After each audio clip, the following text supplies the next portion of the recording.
Olá, vamos falar agora sobre a saúde da população negra. Os pontos abordados são as principais doenças na atualidade, que são a doença de Chagas, HIV/AIDS, hepatite A, anemia falciforme, diabetes mellitus, hipertensão e síndrome hipertensiva gestacional, discriminação no serviço de saúde, discriminação resultante em violência e fatores adicionais que interferem na terapêutica.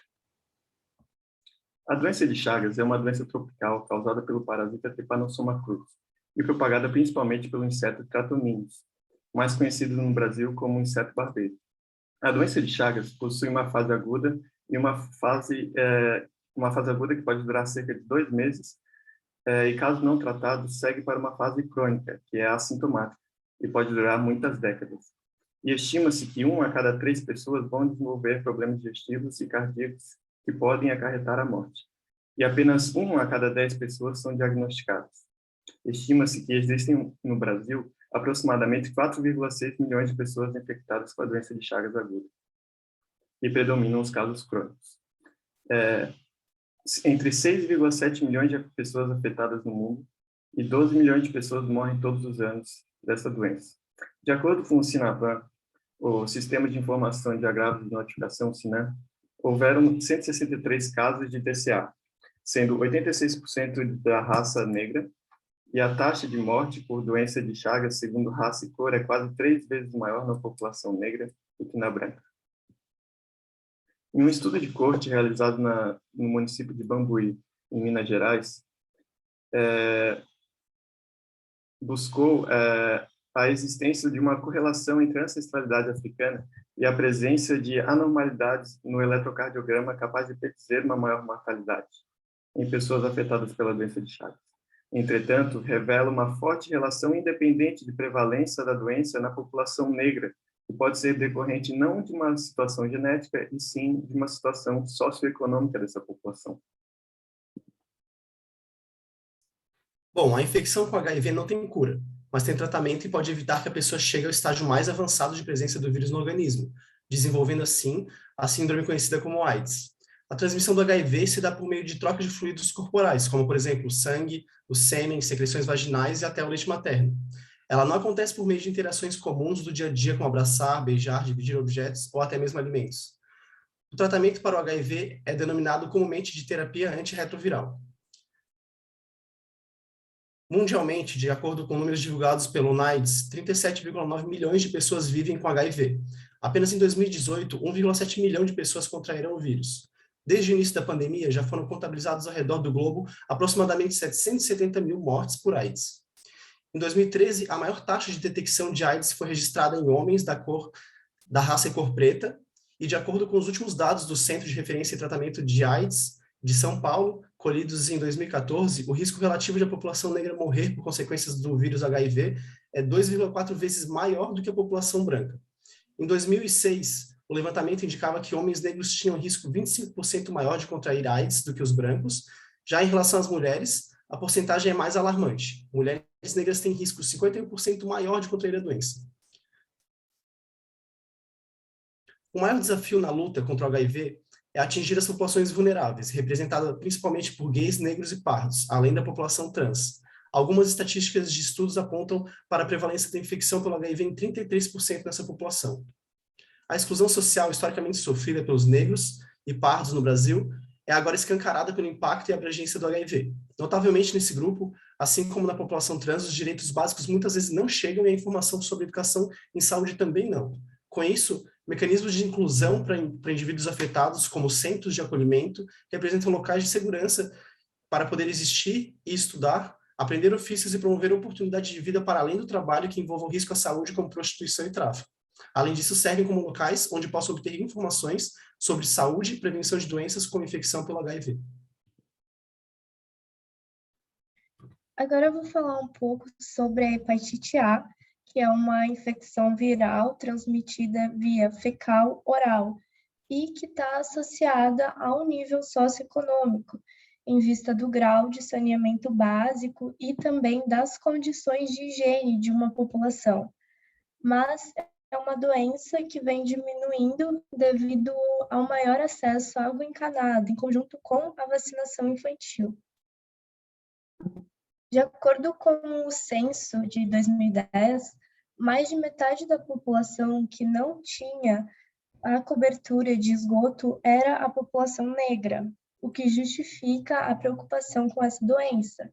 Mas, como eu falei antes, o número da hepatite A vem decaindo desde 2006 e em 2013 chegou a atingir 3,2 casos a cada 100 mil habitantes, sendo que 64,6% eram pardos, 25% eram brancos e 5,8% apenas eram negros. Então, nota-se sim uma melhoria na qualidade dos dados em função da cor. Doença falciforme é uma das doenças hereditárias mais comuns no mundo.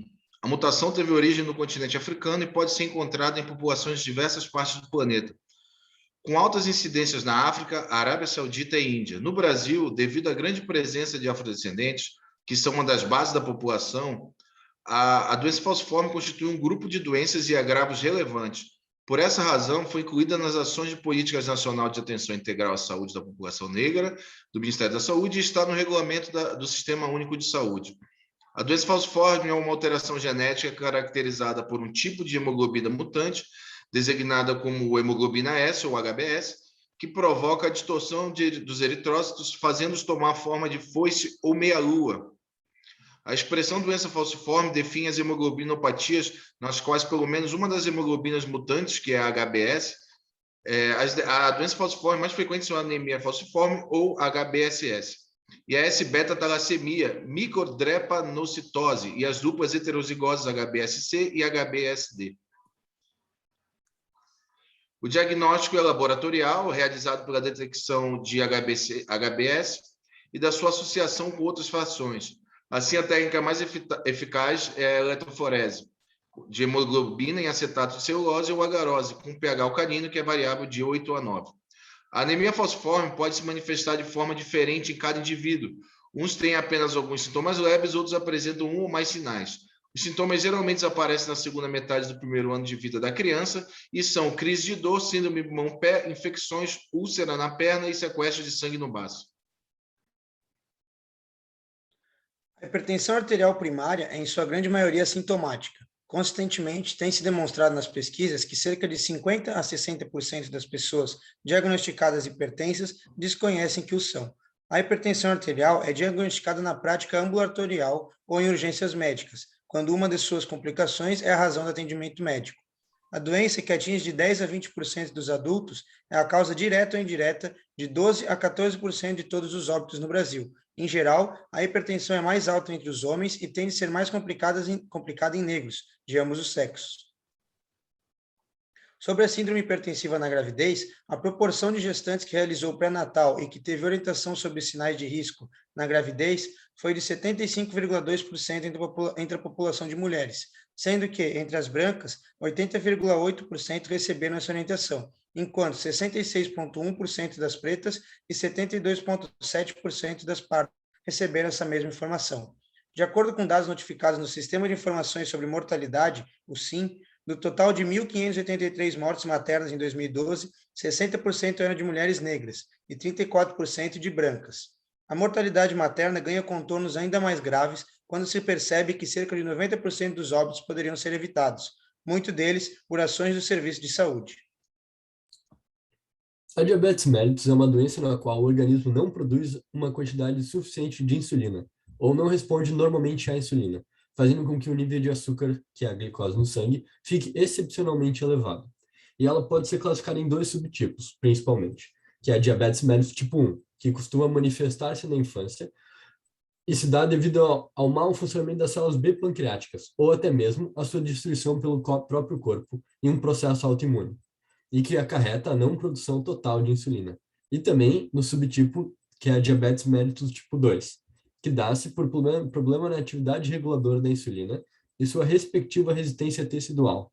Desenvolve-se mais lentamente e pode passar desapercebida quando nos estágios iniciais.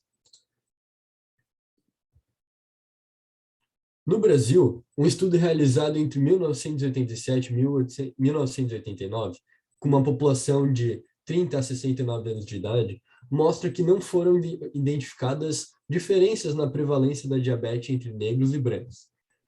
Salientando que no Brasil não existe uma rígida separação entre os indivíduos de cor, e também é aliado a uma elevada taxa de miscigenação e percepção de cor influenciada por aparência física, prestígio social e tipo regional de sociedade.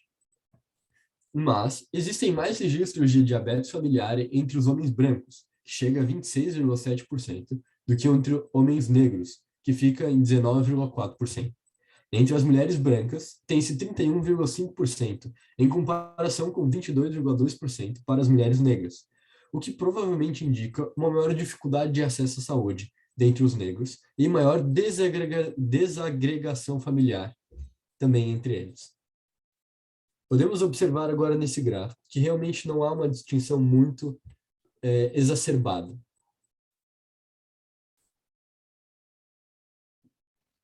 Bom, essa foi a nossa apresentação. Muito obrigado pela atenção. Se possível, avaliar o formas do nosso trabalho e abraço a todos.